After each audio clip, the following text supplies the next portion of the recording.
There will be 39, followed by 18-second net ID. Program will cover developments at Atlantic City, including the fight of rival delegations for credentials and the address earlier this afternoon by President Johnson.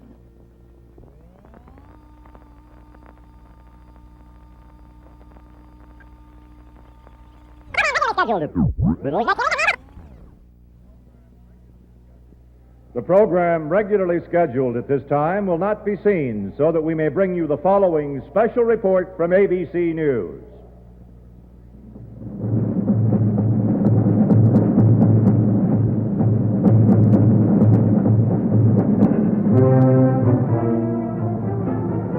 From Atlantic City, New Jersey, ABC News presents Politics 64. A special report on the political activities preceding the formal opening of the Democratic National Convention, continuing ABC's special coverage of the political conventions. Now, with a report on today's activities, here is ABC's John Scally. Good evening. This convention city by the sea bustled with political activity today. The coming nomination of Lyndon Johnson for a full term in the White House has even less suspense than the outcome of last year's World Series. But two big questions remain unanswered, and they kept politicians working overtime today. First, can the Democrats avoid a rowdy floor fight over civil rights? The memory of 1948, when Southern Democrats walked out, is still fresh. Today, the ingredients for a similar explosion sputtered ominously in the Convention Credentials Committee, which decides which delegation shall be seated. A predominantly Negro group is challenging the all-white delegation from Mississippi. The Alabama delegation is also under attack for failing to pledge its loyalty to President Johnson.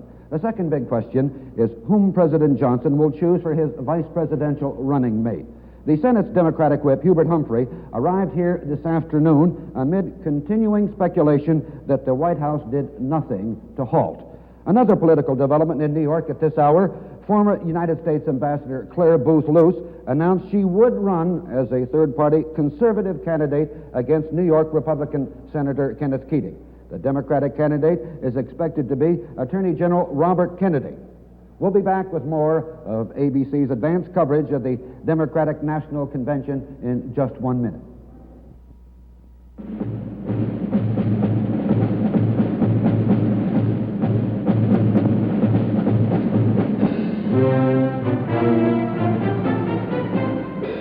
Yes, the Democratic National Convention. Your anchormen will be Howard K. Smith and Edward P. Morgan. Their long experience, deep insight, individual touches will illuminate every facet of ABC's coverage. They can switch any moment to any of 30 separate news units for off-the-cuff interviews. In the halls, on the boardwalk, the floor, wherever news breaks, ABC men will be there to catch every angle. Unplanned comments, confirmations, denials. Men with cameras, microphones, the serious, the nonsense, they all make sense. Whatever happens in Atlantic City, it'll all be part of the Democratic National Convention, and it'll all be on ABC.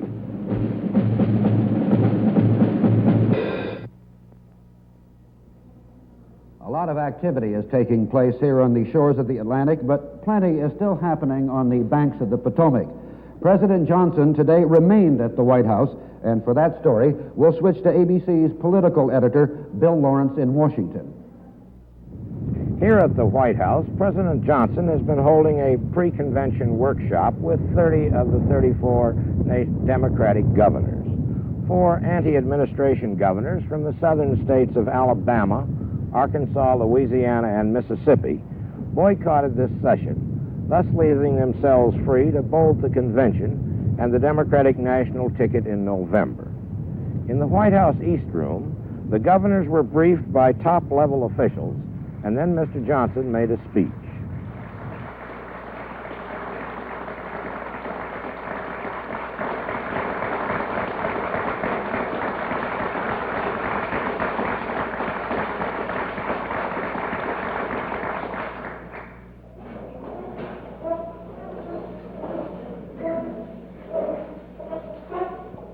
Distinguished governors, ladies and gentlemen, on this day, 9 months ago, at very nearly this same hour in the afternoon, the duties of this office were thrust upon me by a terrible moment in our national history.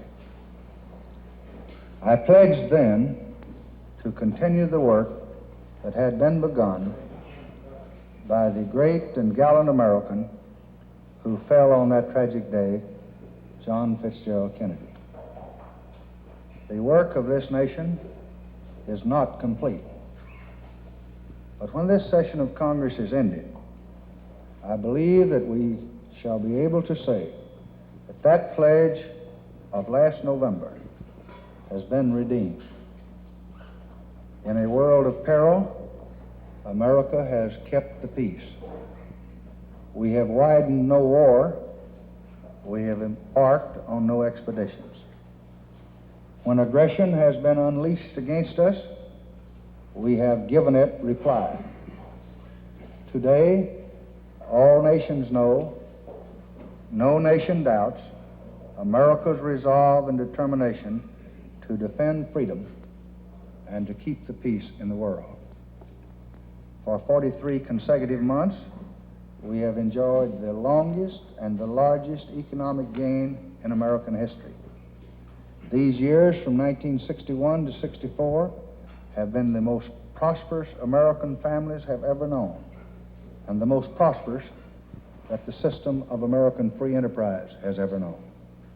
But more than that, we have in these short months found answers to issues which have perplexed and troubled generations of Americans since the last century.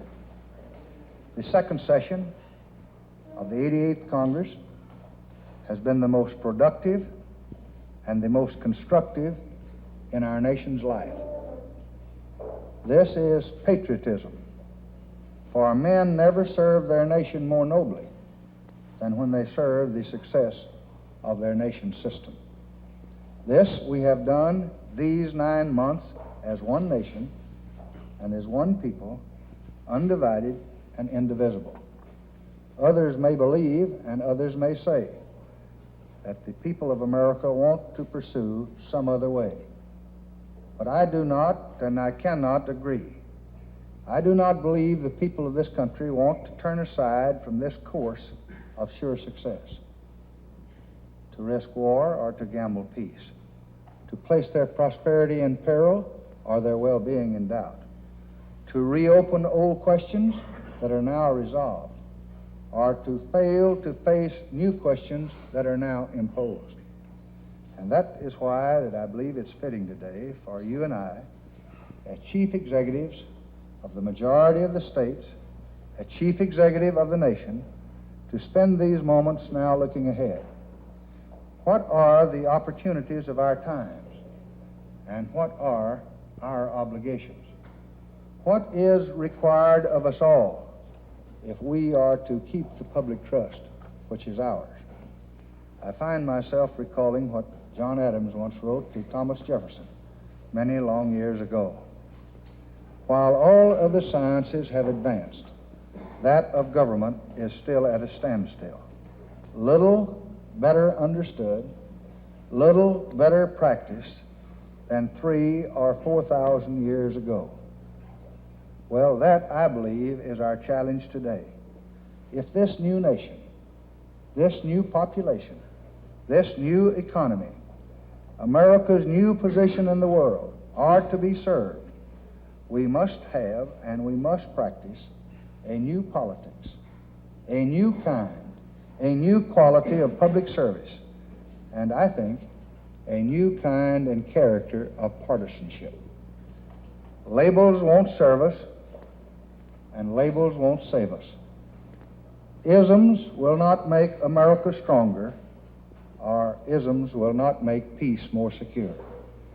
A time has come for public servants to be just that, servants of all the people, solving the people's problems instead of exploiting the people's troubles, bringing the people together instead of dividing them apart. Our responsibilities, yours and mine, seem to me to be clear. We have a duty, wherever we work, to lighten the load that our people must bear for the costs of the public programs by making sure that we receive a dollar's worth of value for every dollar we spend.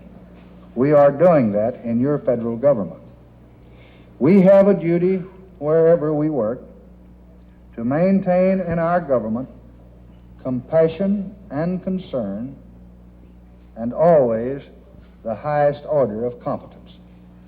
We have a duty wherever we serve to maintain respect for law and order, to summon up the best in our people, to put down the worst that would divide us and destroy us all.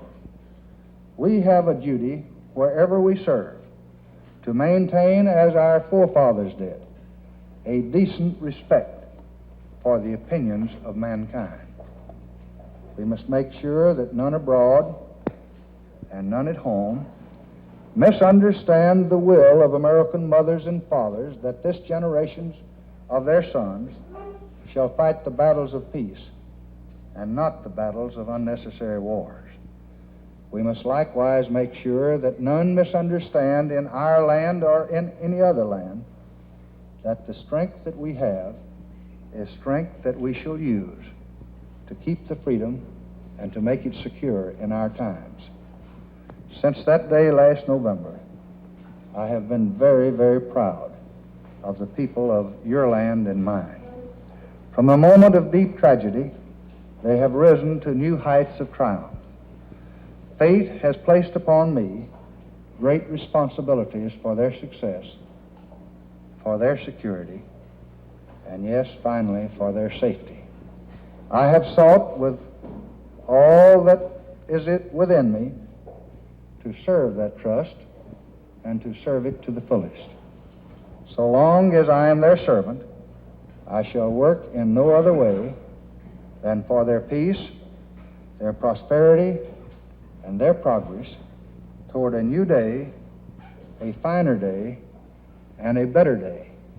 And in that work, I am pleased to be joined by the able chief executives of more than 30 of our sovereign states here in the East Room of the White House this afternoon. In this coming week, our party, your party, and mine will meet in convention to express its will. I do not know what decisions the delegates will reach, but it is my hope and it is my expectation that they will pledge our party to freedom, to peace, to freedom for all nations, to peace for all peoples. The goals of our party should be the goals of our nation. Those are the unchanging goals of our nation in these times and in this changing era. Thank you very much. Later and off camera, the president told the governors that he was still considering a number of men for the vice presidential nomination, and that it was one of the hardest decisions he has ever had to make in his life. Mr. Johnson gave the governors not the slightest clue of his possible choice, but he told them he would make his decision known in the first part of next week. The convention would have to know by next Wednesday night in any event after Mr. Johnson has been nominated and the time arrives for picking a vice president. While the president spoke of a number of men still under consideration, ABC News has been told by one highly placed Democrat that the choice really has narrowed to two men, Senator Mike Mansfield of Montana and Senator Hubert Humphrey of Minnesota, but not necessarily in that order. Senator Mansfield, the majority leader, is 61 and has insisted in very strong terms, publicly at any rate, that he isn't in the vice presidential race at all and that he has so informed the president. But Senator Johnson himself was majority leader before he became vice president, and he handpicked Senator Mansfield to replace him in that job. In addition to his other qualities as a leader, Mansfield is also a Catholic, if religion were to be taken into account in balancing the ticket. In most of the Washington speculation by politicos and newsmen, Senator Humphrey is the clear favorite for the number 2 spot. He is 53, the Democratic whip of the Senate, and the president's strong right arm in pushing through the Civil Rights Bill, the anti-poverty program, and other administration legislation. Unlike Mr. Mansfield, Senator Humphrey is eager for the vice presidency and has been conducting something of a personal campaign to win it. The man most of this vice presidential rumoring centers upon, Senator Hubert Humphrey, flew to Atlantic City this afternoon, where we're very proud to say he's also scheduled to appear as a political consultant in ABC's convention coverage. Humphrey, his wife and 16-year-old son, arrived on a chartered plane. He told reporters he was set to begin convention broadcast tomorrow as planned for ABC. Inside, he was asked how he felt about the platform skirmishing over the seating of the Alabama and Mississippi delegations.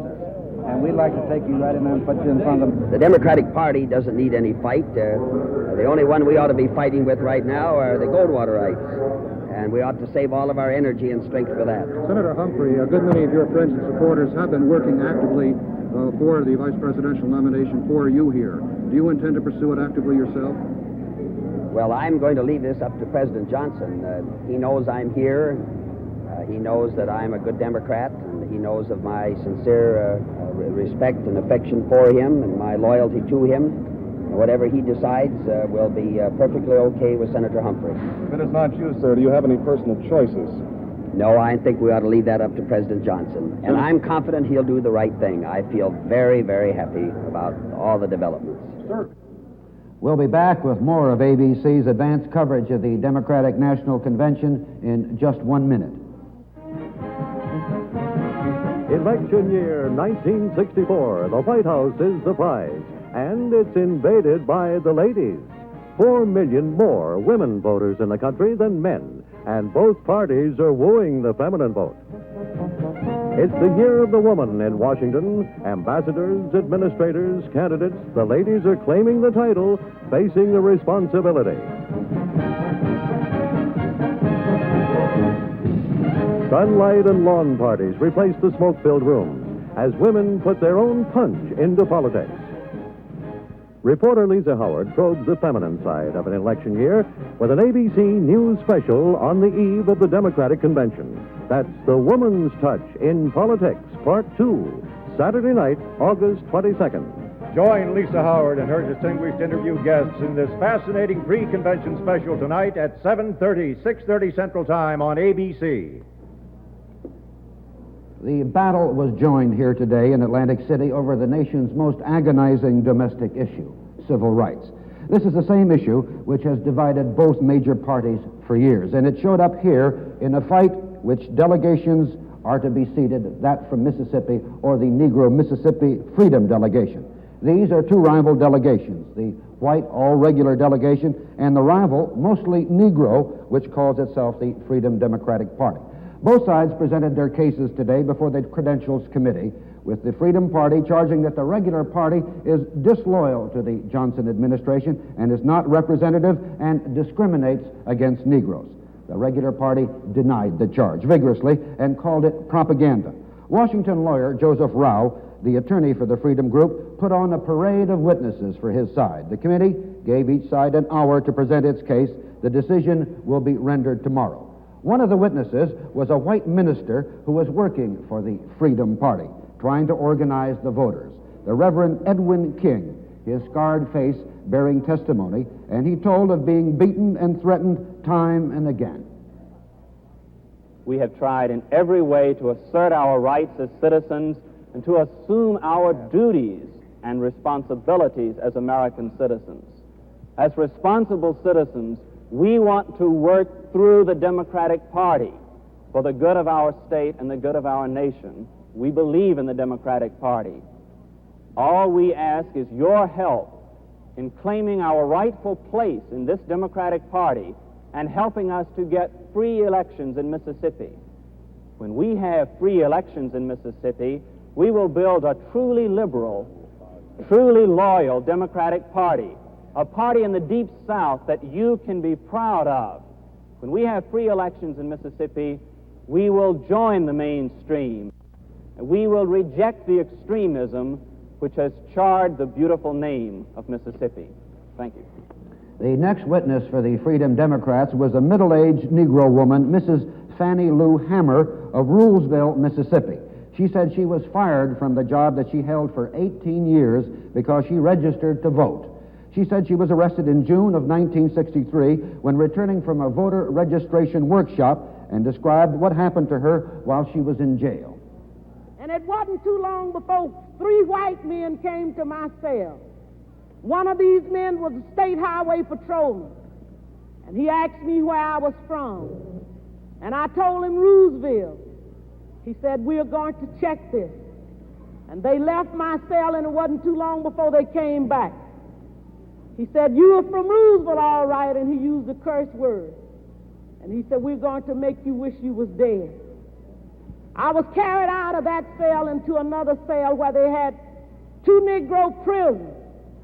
The state highway patrolman ordered the first Negro to take the blackjack. The first Negro prisoner ordered me, by orders from the state highway patrolman, for me to lay down on a bunk bed on my face. And I laid on my face. The first Negro began to beat. And I was beat by the first Negro until he was exhausted. I was holding my hands behind me at that time on the left side because I suffered from polio when I was 6 years old. After the first Negro had beat until he was exhausted, the state highway patrolman ordered the second Negro to take the blackjack. The second Negro began to beat, and I began to work my feet. And the state highway patrolman ordered the first Negro had beat to sit on my feet, to keep me from working my feet. I began to scream, and one white man got up and began to beat me in my head and tell me to hush. One white man, my dress had worked up high. He walked over and pulled my dress. I pulled my dress down, and he pulled my dress back up. I was in jail when Medgar Evers was murdered. All of this is on account of we want to register to become first-class citizens. And if the Freedom Democratic Party is not seated now, I question America. Is this America, the land of the free and the home of the brave, where we have to sleep with our telephones off of the hook because our lives be threatened daily, because we want to live as decent human beings in America? Thank you. Following Mrs. Hammer in testimony before the committee was Mrs. Michael Schwerner, widow of one of the 3 civil rights workers who were murdered in Mississippi this past June. A member of the state's regular Mississippi delegation objected to her being called as a witness because he said she could not contribute anything relevant to the credentials dispute. But the committee chairman, former Governor David Lawrence, permitted Mrs. Schwerner to testify. She said she got neither compassion nor cooperation from Mississippi authorities. When the bodies of my husband and the other 2 men were discovered some 2.5 weeks ago, I was informed of the discovery by the federal authorities. The state authorities have in no way tried to do anything to help me. I have not been allowed to see any official report on the condition of the body of my husband or the other 2 men.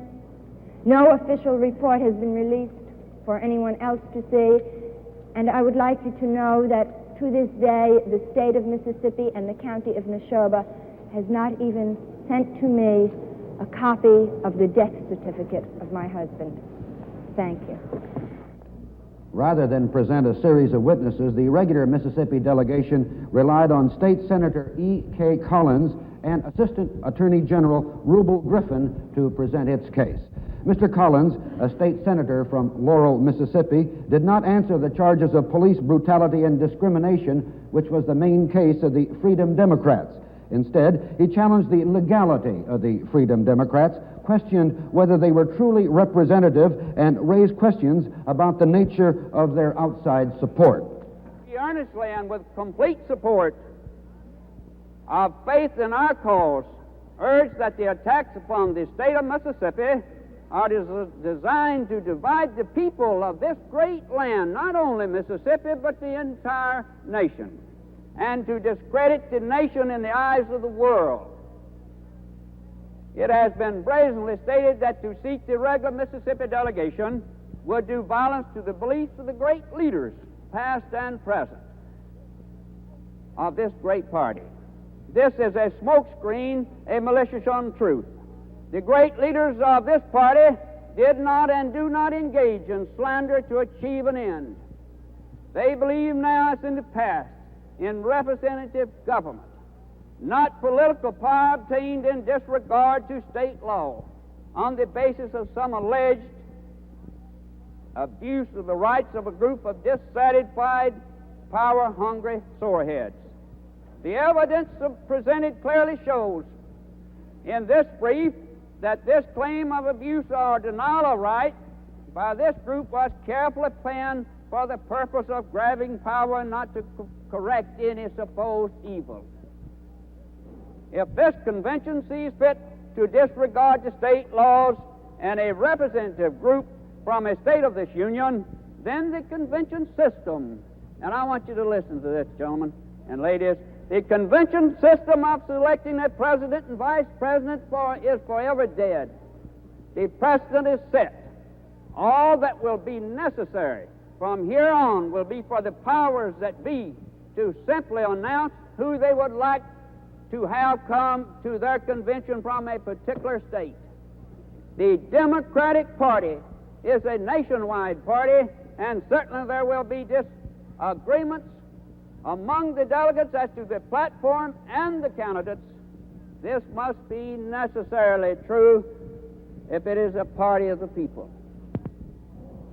We'll be back with more of ABC's advance coverage of the Democratic National Convention in just 1 minute.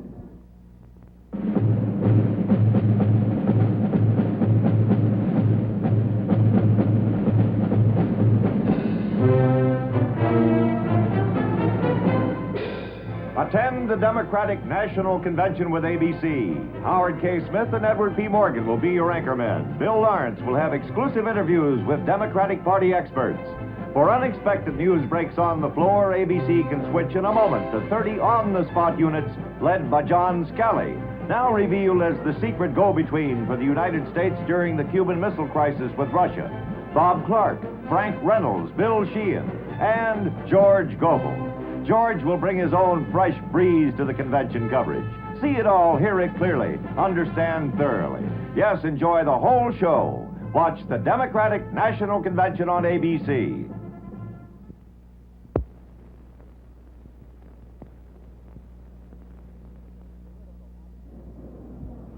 It's a political axiom that the Democrats do their fighting in public, then shake hands, go home, and then work together to elect a Democratic president.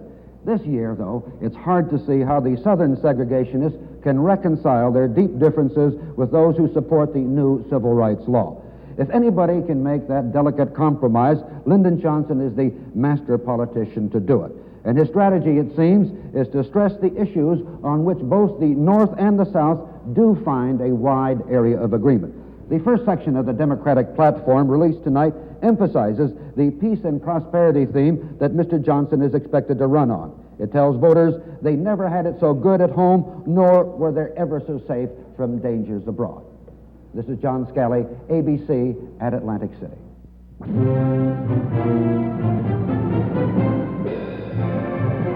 From Atlantic City, New Jersey, ABC News has brought you a special report on the activities prior to the formal opening Monday of the Democratic National Convention.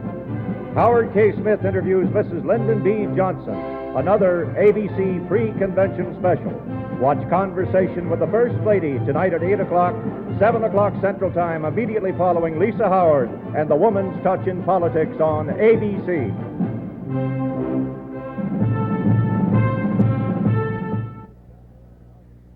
Senators Hubert Humphrey, Sam Ervin, and Arthur Schlesinger, Jr., White House aide to President Kennedy, will speak from intimate knowledge of the Democratic Party in the convention preview tomorrow night, 7:30, 6:30 Central Time on ABC.